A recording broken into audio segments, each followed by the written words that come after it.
Right, so we are now live. I'm Ian McKee, Head of Communications at ChargeUK. Welcome to all of our viewers to this panel discussion on building resilient fleet charging, navigating the 2035 transition, hosted by Source. The discussion that we're going to be having today is all about that the kind of imminent deadlines of 2030 and 2035, set by the ZEV mandate, and how that really introduces a kind of present day reality for decarbonising fleets and the challenges and opportunities therein for operators, for fleet managers and the partners that they have across the industry. Looking forward to that future. There is a bit of a kind of challenge hanging over that, I think, with some unknowns around the ZEV mandate at the moment, and we will, I'm sure, get into that. But we have a fantastic panel to be talking about the topic in Alice Aprile-Smith, who's Head of Partnerships and Development at Source. Hi, Alice. Paul O'Brien, Senior Fleet Manager at Openreach, and Niall Riddell, who is the CEO and founder of Paua. So we're going to kind of jump straight in to the discussion, kind of looking at what the kind of regulatory picture is as it stands, and I suppose it's worth talking about what the situation as we know it today, but also what the kind of uncertainty and kind of moving feast of the ZEV mandate as it feels means in terms of planning decarbonisation of fleets and infrastructure. So as it stands today, we've got the 2030 and 2035 dates still in place, but there's a lot of noise. What does that uncertainty actually mean for trying to plan your fleet transition? And I think I might come to you, Paul, to talk about that to start with, as someone who's actively managing a fleet and going through that process of decarbonisation. What does uncertainty kind of introduce for you and your kind of day-to-day job? Yeah, thanks, Ian. I think there's a ripple effect all the way through. I think if you start with procurement decisions, kind of what we need next, what vehicles we're looking to purchase, but then actually it ripples all the way through the ecosystem to investment in associated infrastructure. And then it ripples all the way through to, even if you think about sort of the resale market, right? And actually we need confidence for our fleet now, but actually we need to create confidence in the resale market and the secondary market to support the people that have invested in infrastructure, to support wider adoption, wider utilization. So I think it's not only the big fleets that are going first, but actually it's the people that are coming second as well. Sure. And from an infrastructure perspective, I mean, as ChargeUK, we're very aware that our members don't find that uncertainty helpful. Alice, how does that kind of affect yourself in your role and those kind of partnerships that you're looking to develop? Yeah, no, I'd say, like, from my perspective, it's uncertainty is never ideal. But really, from a fleet perspective, we know that the move is going in this direction. We know where we're headed. So really, it doesn't change anything in terms of that trajectory, in terms of making sure that clear steps are being made. So everything from a business perspective still has to happen. It's just the uncertainty, sort of gives people the almost like the naysayers a bit of an opportunity to try and delay things. But really, realistically, actually keeping moving forward is the best thing to do to make sure you've got enough time to plan. Sure. Yeah, I can see you nodding, Neil, to that point about the naysayers. Is that something you've encountered? No, I guess the piece that we really see is you've highlighted the fact that your members are basically investing ahead of demand. We've got a clear vision that we're going to be moving to electric, and we've got people putting a lot of capital into making that transition real.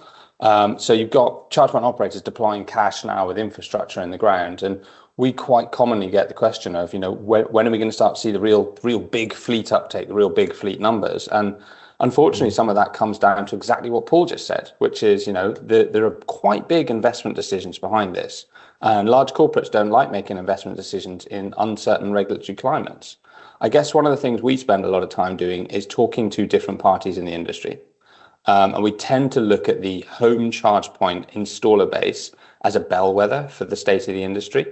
A lot of fleets, a lot of businesses, a lot of drivers will get a home charger installed as an early step in their electrification journey.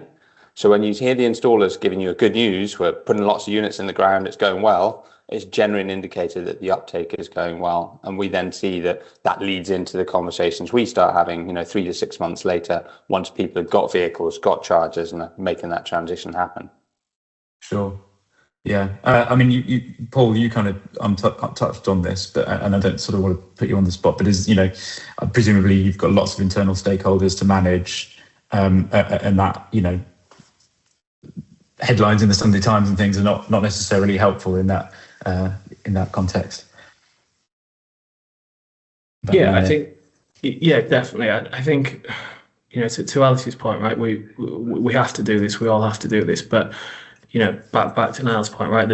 There's significant investment required. You have your people that you want to take on a journey with you. You want to give them surety. You want to give them clarity.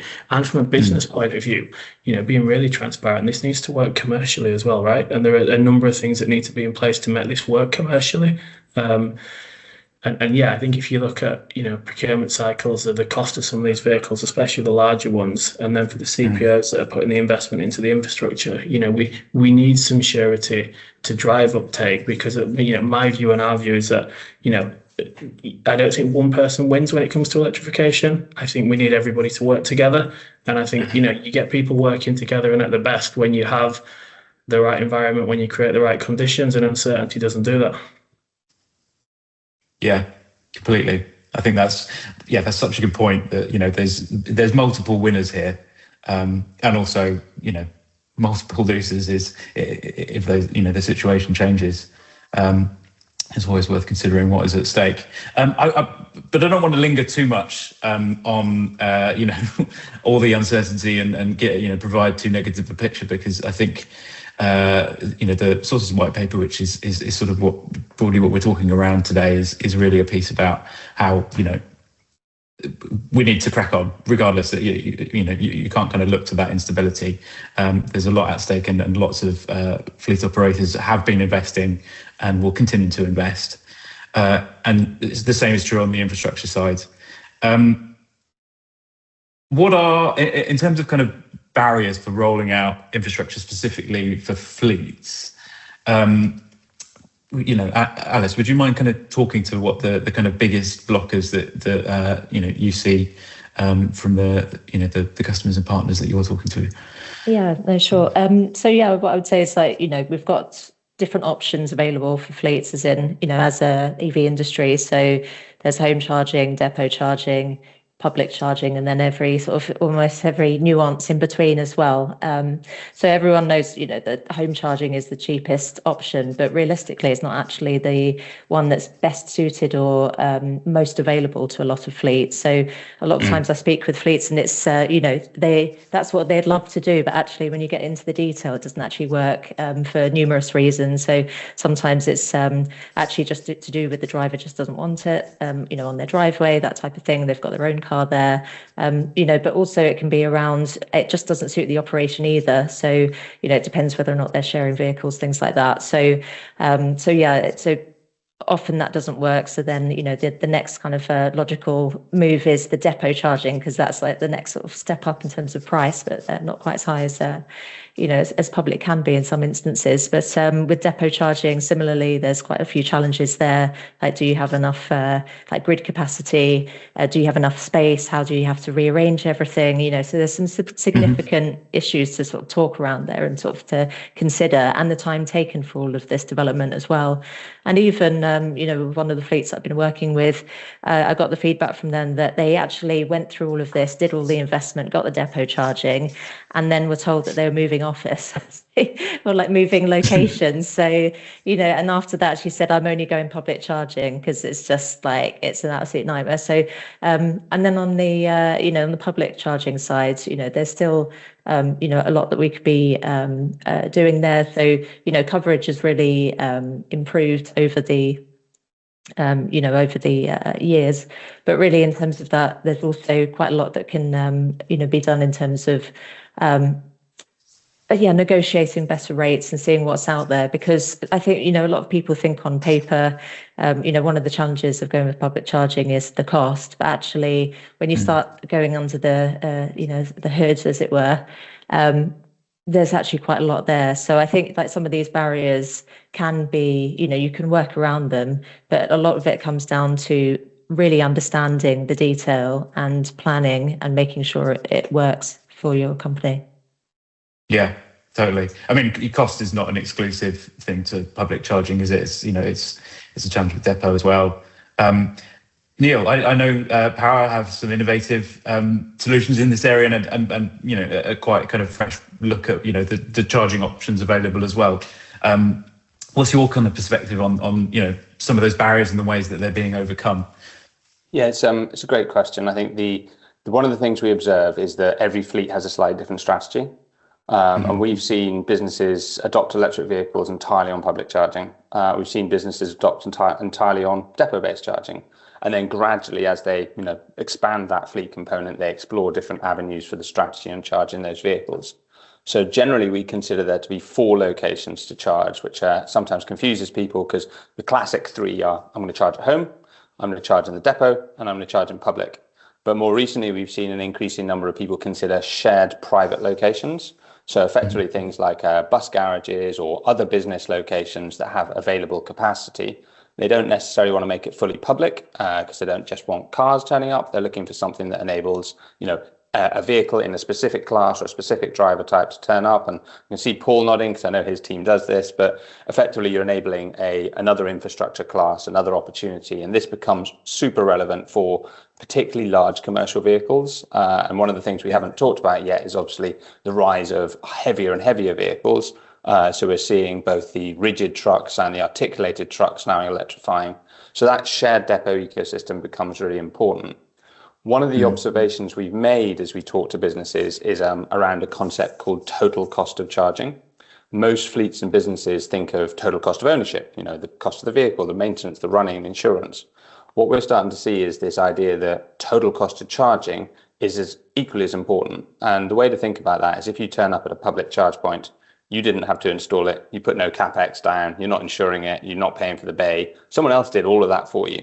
And the price you're presented with is the total cost of charging. As soon as you look inside a depot, you put a grid connection in, you're building infrastructure, you're maintaining it, you're insuring it. Those are additional costs which are quite often forgotten when you compare apples and pears. Because what you should really be looking at is not the marginal cost of electricity through the depot, but the total cost of charging. And when you benchmark that to public charging, quite often you can find that the public charging asset, because it's got heavier utilization, it's been built at scale, can actually be quite a cost-effective alternative to depot charging.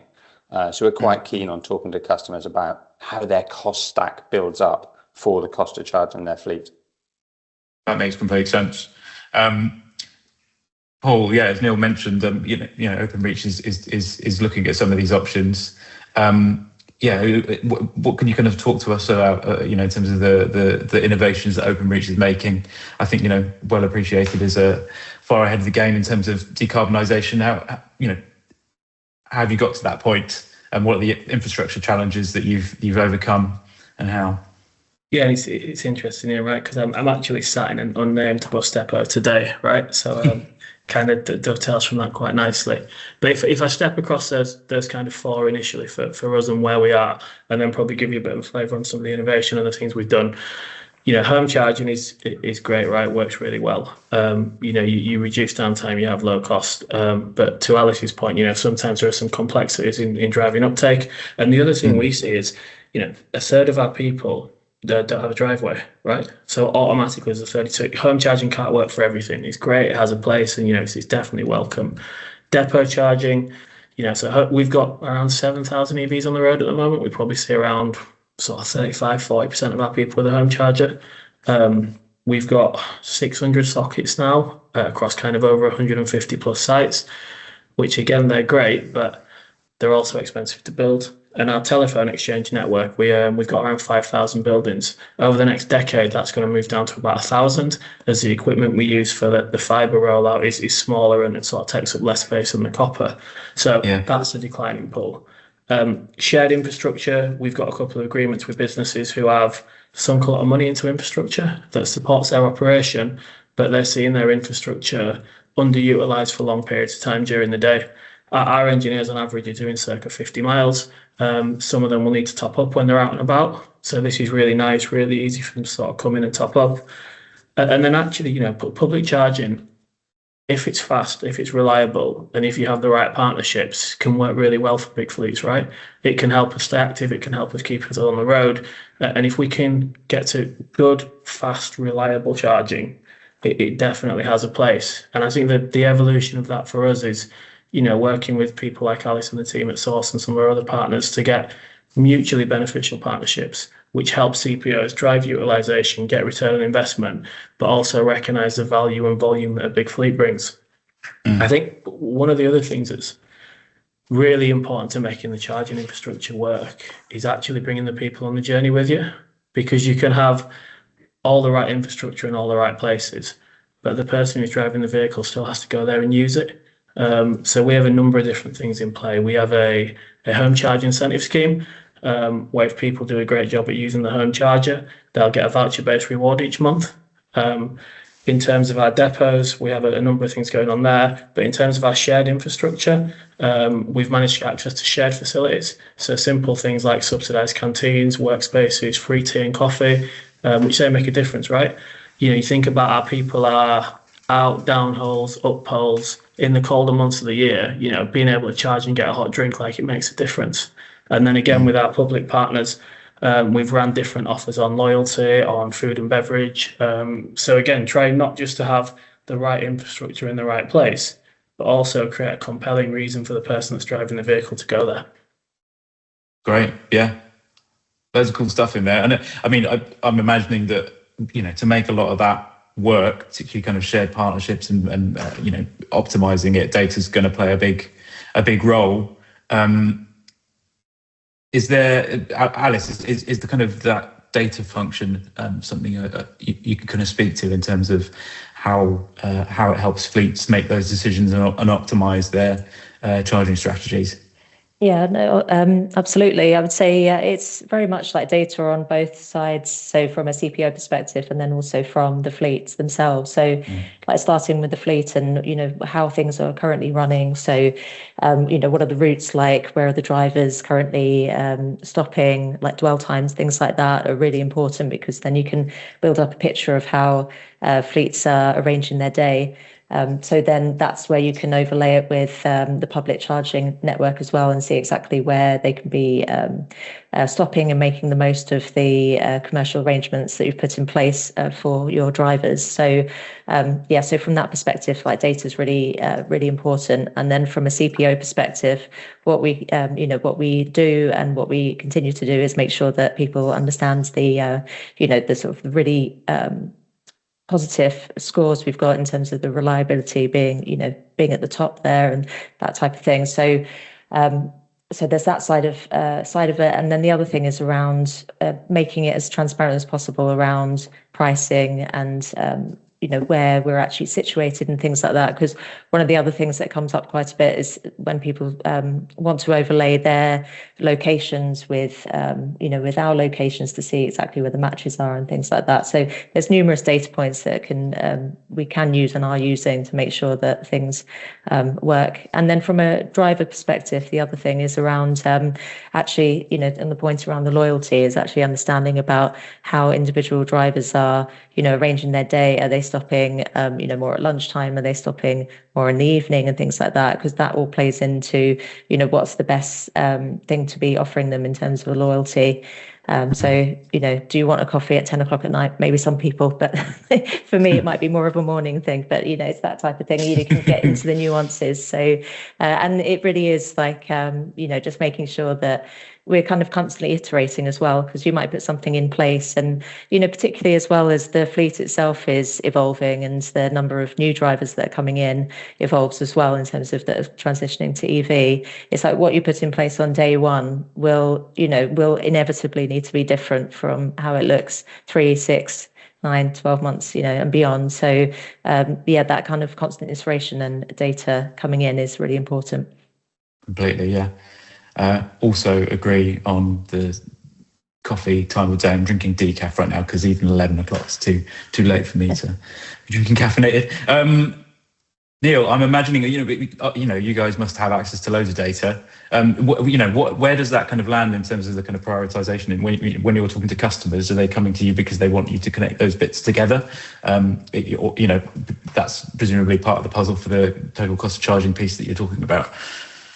Yeah, data's huge for us. We're basically a massive tech layer that kind of sits halfway between Paul and fleet businesses and Alice and charge point operators or home chargers. Yeah. So we've effectively got this capability to bring all the data to one place.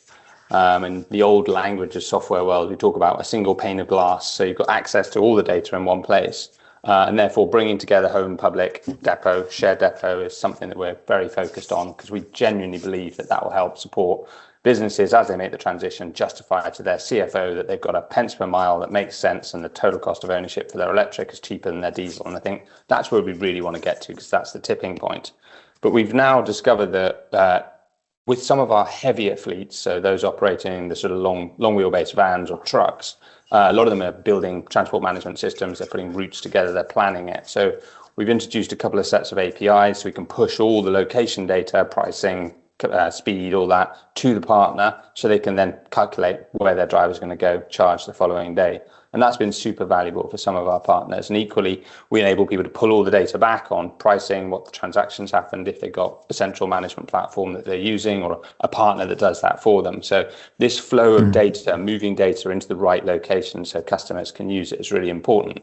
But on top of that, we do a whole bunch of our own analysis to try and help businesses understand what's going on inside their fleet. So sad to say, we have introduced a whole bunch of fraud protection capabilities, which has identified some issues with some businesses, which has been very useful for them because they've identified problems inside that business. So that's quite a useful feature when it comes to electric vehicle charging, understanding if the right electrons are going into the right vehicle.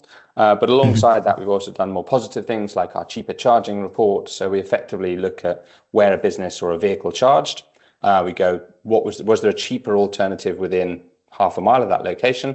And it gives the fleet manager a tool to start that conversation with their drivers to go, hey, John, you went and charged at a 91 pence charger. There was a 67 pence charger around the corner. Why didn't you go to that one? Usually, despite everything Alice said, it's coffee.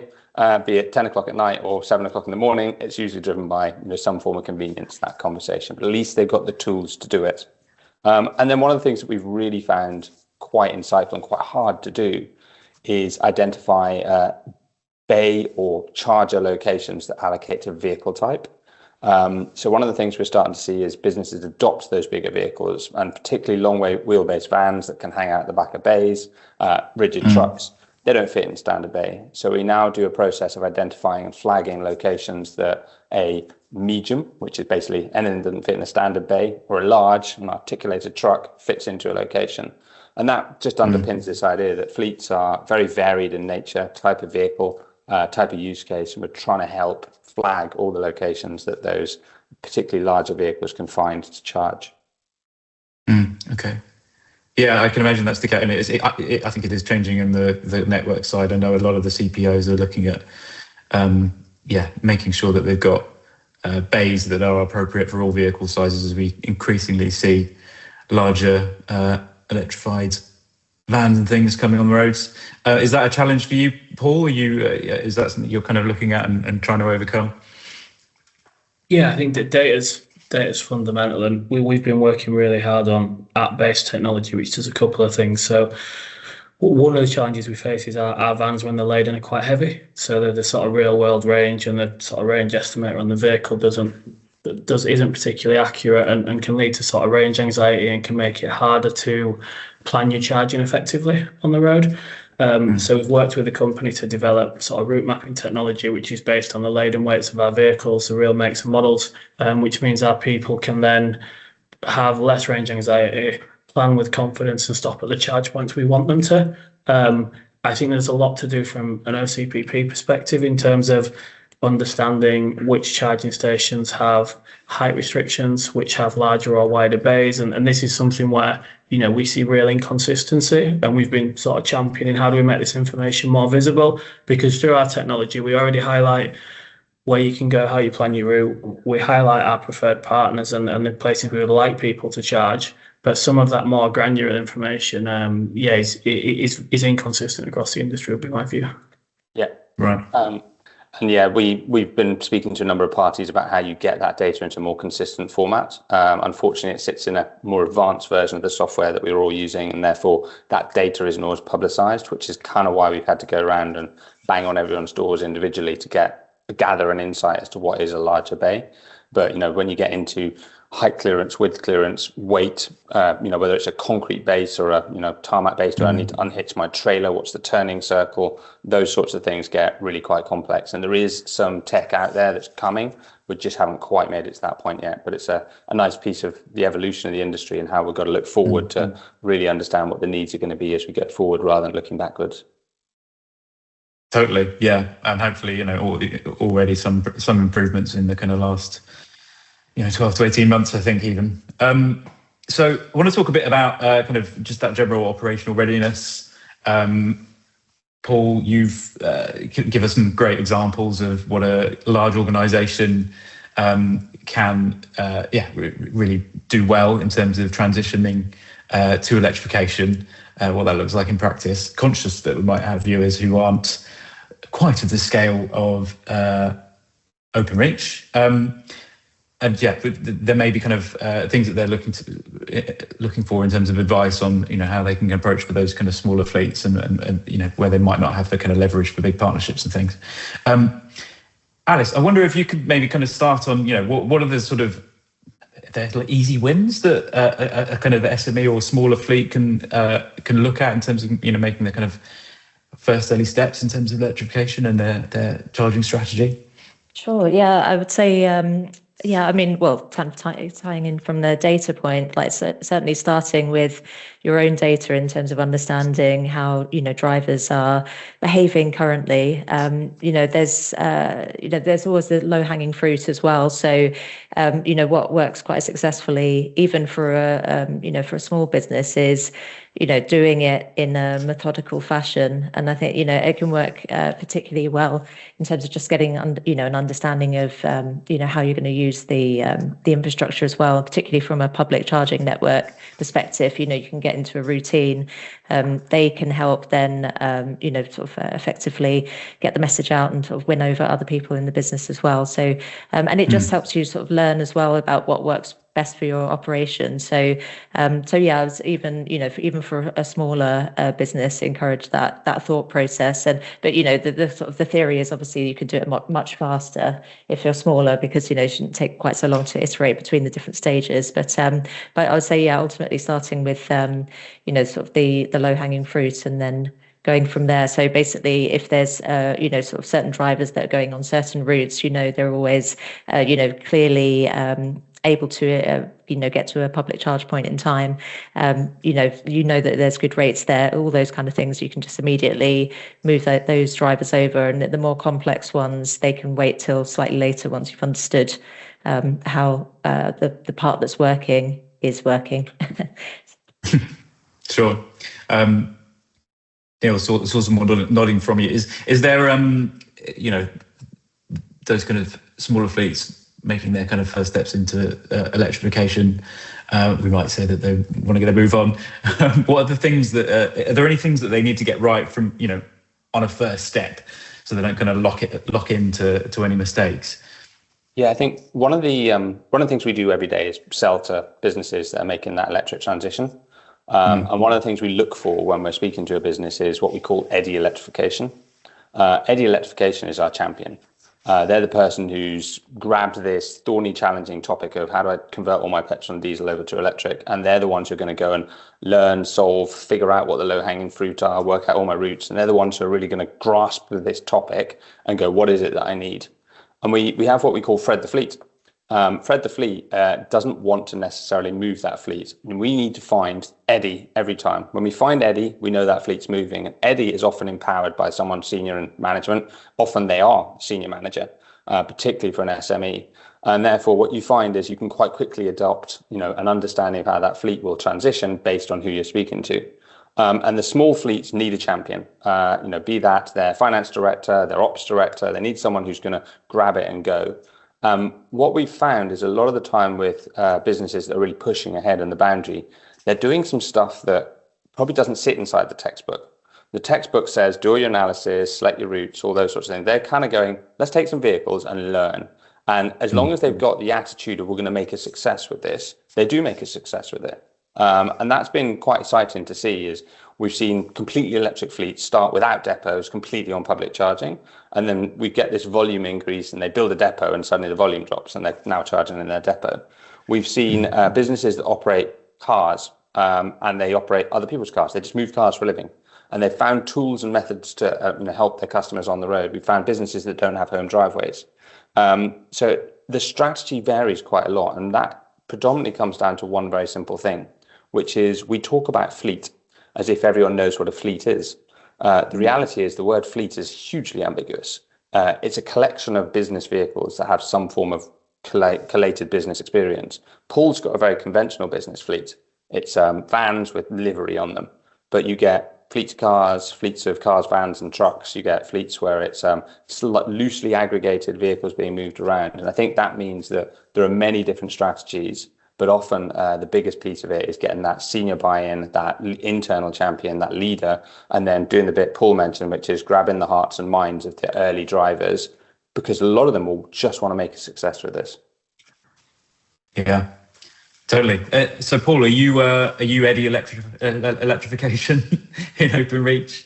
I imagine you're not. Is it Freddie Fleet? But yeah, are you the advocate internally? We've got a great team of people at Openreach who are sort of fully behind our electrification journey. And I think to your point on the smaller businesses, I think what I would say, right, is data is key, and data will drive everything. But you need to have an aligned plan. We went really early. Ironically, our first electric vehicles were actually used to support building the Olympic Village for the London Games, right? And they did about 12 miles and never left the village. But then our first real foray was probably around 2019 with sort of the Zoes and the Kangaroos. But we probably went out and bought a load of vans because we thought it was the right thing to do. And then we sort of had to learn afterwards, what are we doing about the infrastructure? How does this impact our operation? Who are the right people to give these vans to, right? And for those smaller businesses that are starting out now, what I would say is the advantage is lots of people have tried this. So lots of people kind of understand what works and what doesn't. And data is the overarching key, but, procure the right vehicle for your business, for what your people do, for how far they drive, for the payload they carry, for the needs that they do. Give real consideration to charging in terms of how that does for your operation, for your downtime.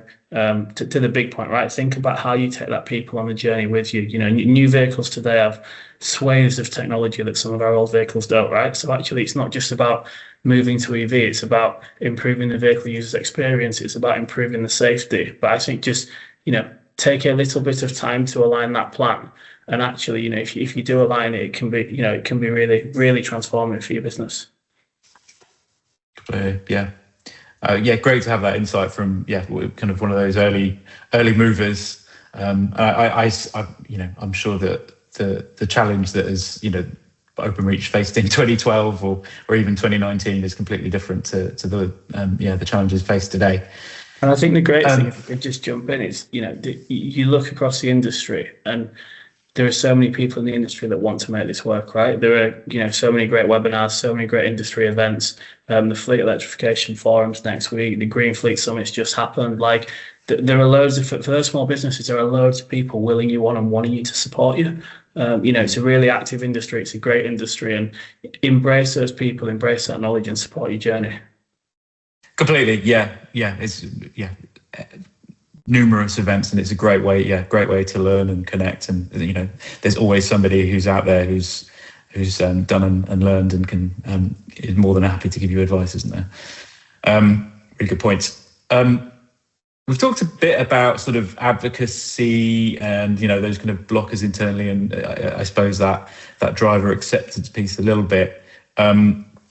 You'll all have experience of making the case I guess, Neil, from a perspective of kind of selling to those partners and customers and analysts, and talking about those, the cost factor. There are always going to be, senior, internal stakeholders who only really care about costs, and it's not necessarily for them kind of about doing the right thing or whatever. It's, is there a business case for doing this? Alice, I wonder if you mind kind of talking to that a little bit. How do you kind of make the case to, the partners and customers that you're talking to on a day-to-day basis from a commercial perspective? Yeah, I would say, certainly, you get different types of, customers and different types of fleets and what they're trying to achieve. But, often they start with, price and trying to see what can be done in terms of negotiating that price. And I think, their perception is just, I think sometimes people see the pay-as-you-go price and think that's it. But actually, if for those, for those particular types of customers that are, looking for the best price, there's actually a lot that can be done in terms of commercial arrangements, volume-based discounts, like, flat discounts, things like that. So rewarding fleets for their utilization effectively. So I would say, like, just certainly from that cost perspective, it's actually having time with that customer to explain the different options to them, understand more about their usage patterns and things like that, and how much they're expected to use us, that type of thing. So certainly from that perspective, like, that's incredibly important. But the other thing is around actually, making sure that it works overall and end to end for that business as well. So it's absolutely not all price, because even if you negotiate a price, if the drivers don't want to actually use the charge points, there's no point getting a really good price, because you're never going to actually get any benefit from getting that lower price. So ultimately, the driver has to have a really good experience as well. So it's really important that they're on the journey as well. They're brought in, they understand the changes, they accept the changes and embrace it, and really become a real advocate, which is absolutely what we see as well. So coming to Neil's point about sometimes you just got to try it out, I think certainly for an SME that can actually work really well as well. So sometimes just, I've heard examples where it's just, they just said, just give them a go, like, give these vehicles a go for a month.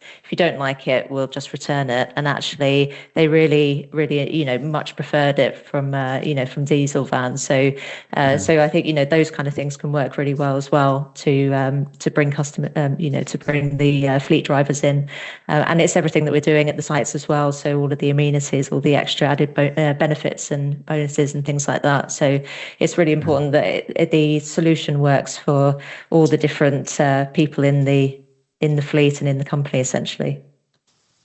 Totally, yeah. There's that, the stat that everyone likes to quote about, 9 in 10 EV drivers would never switch back to petrol or diesel. That's got to be true for a lot of drivers in fleets as well, right?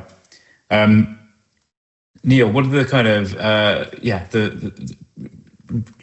when you're sort of, I assume people are coming to you initially, or already have a mind to electrify, but they'll have stakeholders internally who they need to make the case to. What are the tools that you give? What are the things that are maybe underused as well for making the case with those customers when you're talking to them?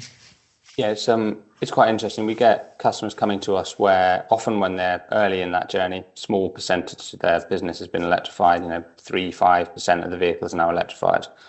We tend to find that customers come to us when they've got at least 5 or 10 vehicles, because below that, a lot of stuff is done on spreadsheets, it's done manually. I'll just make it work with a credit card and off they go. And then as they get bigger, they start to ask some of the more complicated questions. One of the things we found is quite a big driver for businesses switching to electric is often the supply chain. We're seeing increasingly stringent supply chain standards being passed down through scope 1, 2, 3 emissions, which is driving people to consider adopting electric. And we can see there are certain business types where the electrification agenda has been started by one of their key partners who they provide a service for. And the partner has said, I want decarbonized transport, I want to minimize my scope 3 emissions, what can you do about it? And off they go. I guess classically in the energy world, we talk about a triumvirate of topics that drive electrification. They tend to be price, decarbonisation and security.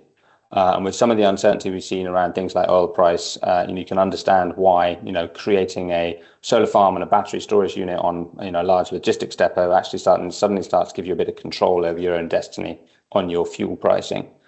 So we've started to see people thinking a bit differently with higher oil prices. And as a consequence of that, Alice has flagged the price point. There is a lot in price that we can unpick. And therefore, one of the things we continually advocate is this idea, talked about it earlier, total cost of charging, which links very strongly to the way a lot of fleets are thinking anyhow, which is total cost of ownership. So when they start bundling the package of, costs together and going, my electric vehicles cost me this, my servicing, my insurance, my charging, they stack it up, you get a really strong story. And it's not happened a lot yet, but we have now heard a bunch of cases of businesses that have turned to us and gone, we now know it's cheaper to run our electric fleet than our diesel fleet. I don't know where Paul is on this journey, but small businesses, usually with quite a niche application, everything's inside a range for the vehicle type they're using. They've done the maths, they've done the investment, and at this stage they're starting to think about scaling. That leads to this really interesting tipping point. And that tipping point is an unstoppable tipping point where the business sits down and goes, you know what, it's cheaper to run electric, I'm just going to go all the way.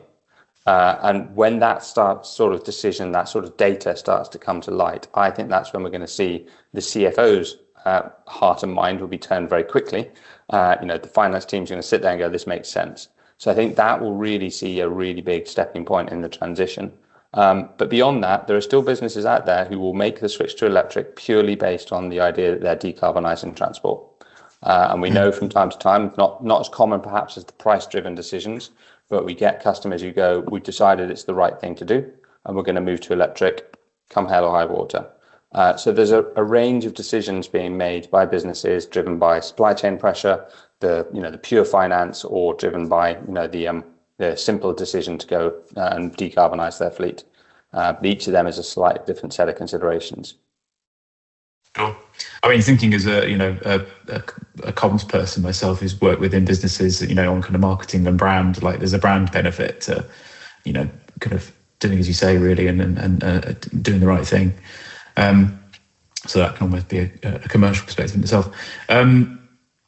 Paul, but before I should say, I will come to each of you just for kind of some summary comments before we then go to a Q&A. So if any audience members want to start adding questions into, I believe there's a Q&A panel and a comment section, feel free to throw things in there. And I'll ask to the panel. But yeah, is there anything, Paul, that Openreach are doing? I assume the kind of business's motivation was not necessarily cost at first. But perhaps it has become more so. I think more recently. Yeah, we've got our sort of net zero targets and ambitions, which run to the end of the decade. And I think there's something about being a good business and being a responsible business, and that's really important to us. Within that envelope, we are a business and we want to make this work commercially. And I think some of the stuff that Niall talked about in terms of the total cost of ownership, because it's funny, I was looking the other day, out of our LCV fleet, around a third are EV and around 2/3 are ICE. And it's not a like-for-like comparison because you've got an age mix in there. But, the 2/3 ICE vehicles accounted for 90% of our VOR time last month, and the 1/3 EV accounted for 10. So then you throw in the operational downtime. And I think you have to really look at all the different cost levers across the lease costs, across the service maintenance and repair, the operational downtime. Fueling is huge, right? Getting fueling right. But it is about balancing the scales whilst trying to, achieve our targets for the end of the decade and be a good business, be a trusted business, right? And be a business that people want to come to. Yeah, completely. So yeah, just some kind of closing comments from each of you before we go to Q&A. Bringing it back to that kind of 2035 date, we talked a bit about the kind of, uncertainty around it. I know from my perspective, I think it's useful to see it as a set deadline. What do you all how should fleet managers be thinking about hitting that 2035 thing? Should it be front of mind, or what are the kind of considerations that they should be making today about electrification. I might come to you first, Alice. Yeah, no, I'd say in terms of that, it's around like just really thinking about it and making sure you're planning, because it does take time, and really you can get the really good commercial agreements that might not be, an option going forward. And it's a really good time to speak with people and understand what's out there, because sometimes it's not immediately visible. So I'd say, like, even as a fleet, working with roaming partners, like, we will still speak with you directly, even if you ultimately do your charging through the roaming partner, because ultimately we want to make sure that people have charge in the way that they want to. But actually, we can help you understand, is it actually our charge points that you'll be able to get to? How are there amenities that suit you on the site already? Are there amenities that we could actually put on that site that would make it better for your operation from an efficiency perspective or from an enjoyment perspective? So I would just say, in terms of, it's a really good time to have those conversations and really share what what the fleet is looking for, because even if it's not today, things are constantly evolving, so things can emerge. But on the point, there are plenty of things that are available today that you can only get really through good conversation. So I would just say, be inquisitive and start speaking to people. Great. Niall, what sort of piece of advice would you, or if there was kind of one thing that you could suggest to a fleet manager thinking about the 2035 date or not? Perhaps that's the advice. I guess the piece that we always tend to talk about internally is every fleet is different. We talked about this idea that there is no one thing as a standard fleet. No two fleets are operating in the same way, and therefore the strategy you're going to get to is going to be different depending on your vehicle types, your routes, your locations, whether you've got home, depot charging alternatives, etc. Physics is a massive part of this. Moving electricity into an electric vehicle takes longer than pumping petrol or diesel into a vehicle, and therefore there is a time component you need to consider. So as a consequence of that, it has an operational impact, which Paul has highlighted. But sitting behind all of this, I'm still a firm believer in the idea that this ultimately has to come from a centralized decision. Someone needs to lead the charge. Someone needs to pick this mantle up internally, and that individual will shape how the business thinks about it. Particularly inside an SME, they'll be hugely influential in vehicle choice and analysing the data, looking at their charging options, building the case, and moving the whole thing forward. So for me, the one thing that a non-electrified fleet looking to make the transition should do is to identify who that leader is, who that Eddy electrification is. Because once they got Eddy on board, everything else flows from it. And it was really interesting hearing Paul answer the question about Eddy electrification, because 90% of what he said is exactly what we'd expect to hear from Eddy.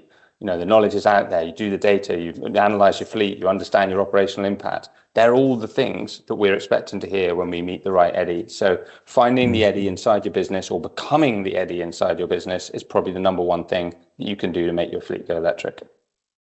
Sure. And Paul, or I don't want to call you Eddy, but yeah, if you were to be speaking to a kind of somebody who was really at that kind of early stage of electrification, what's the one thing that you would, one piece of advice, would you be thinking about the 2035 date, or is it just? Yeah, and it's funny because when you asked the question, I wrote down three things, right? And Neil's just probably hit on all of them in that short summary. But the three things I wrote down, right? Number one is data, because data enables you to make the right decisions. Number two is partnerships, and that means you get to work with the right people. And number three is engagement, and it's take your people with you. And I think, it's do those three things really well. And fleet electrification, it's a really fun space, it's a really exciting space, but more importantly, it's a really rewarding space as well, because we're making a real difference there. Great, thank you. So I want to open up to Q&A. I think we have one question in the chat so far, which is, what data and examples are out there so smaller SMEs can learn from the larger leaders in the market? So that to me sort of suggests, what's easily accessible.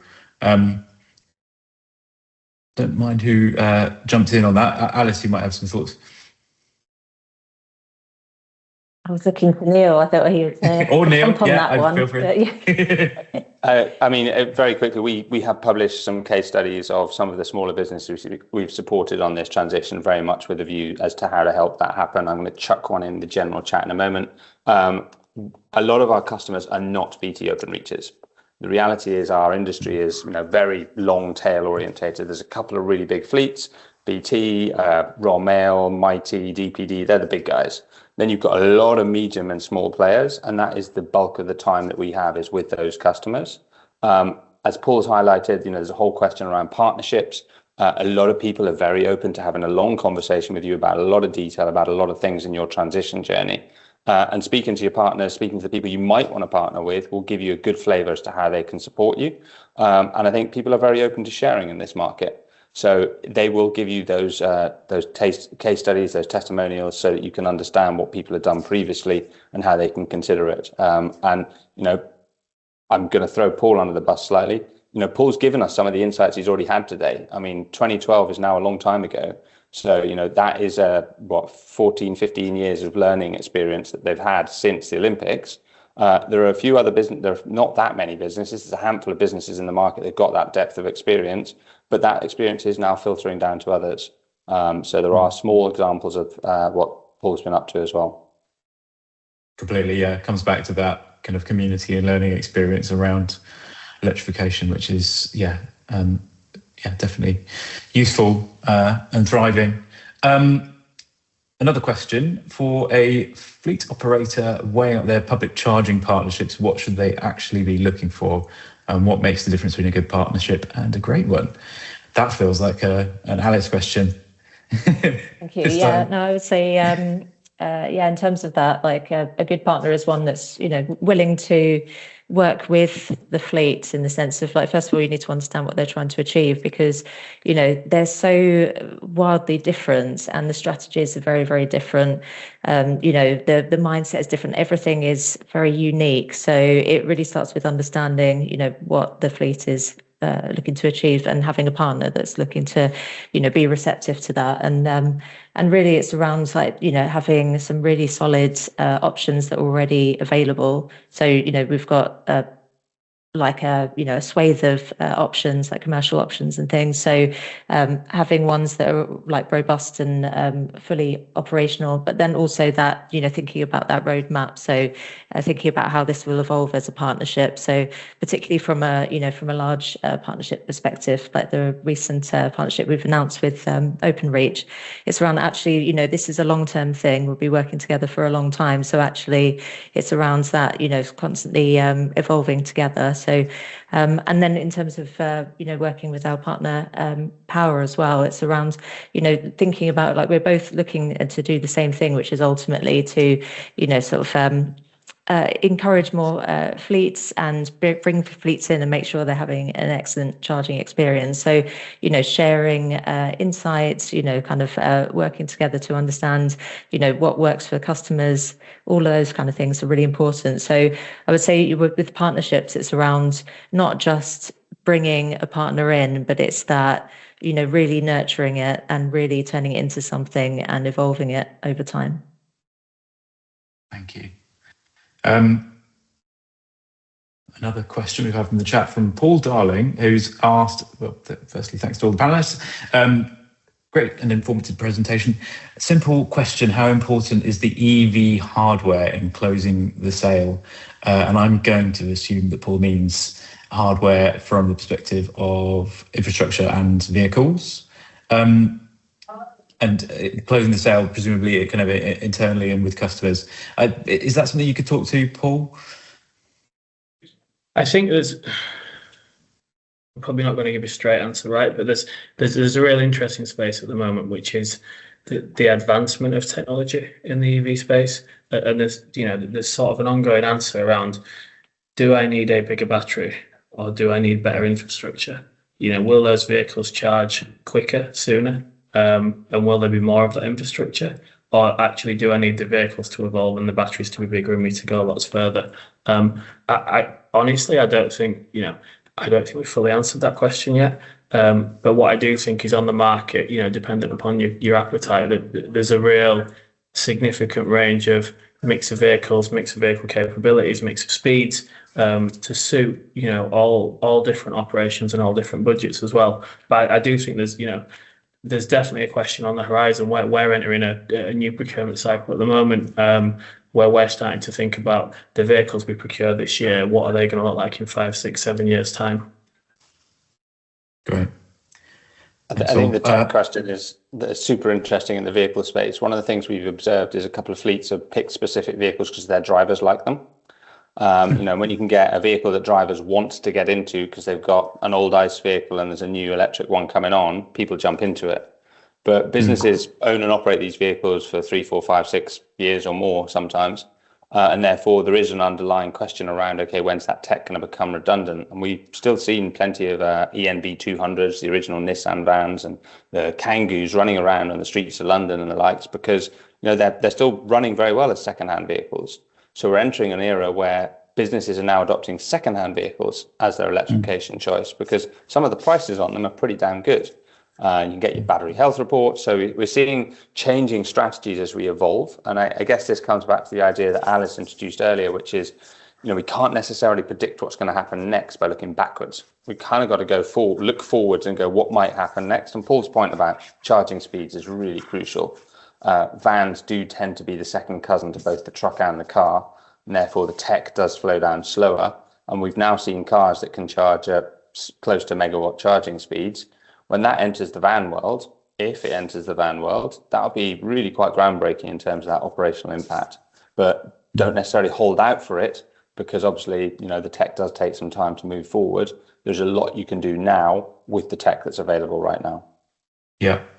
Which I think is the theme of today, right? There's lots that can be done now. The point about used vehicles and the viability of those is another one, and that data available. I find it really interesting that it's not always just a commercial decision. It's about the vehicles that you choose. The idea that it's just driver satisfaction and what they enjoy. So I'm just going to kind of wrap up. I think that is the major theme for today, and the other major theme I think is the community around electrification of fleets.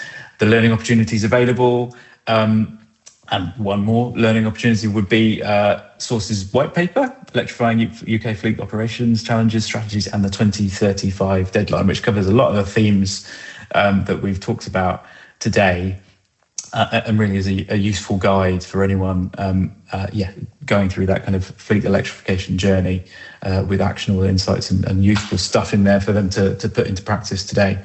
That will be emailed out to everyone who's attended this webinar, so keep an eye out for it and make sure that you follow Source on social media. And with that, I will bring things to a close. So thank you very much to all of our panelists. Really useful insights from everyone. And look out for the white paper. Cheers all. Thank you, everyone. Thank you. Thank you.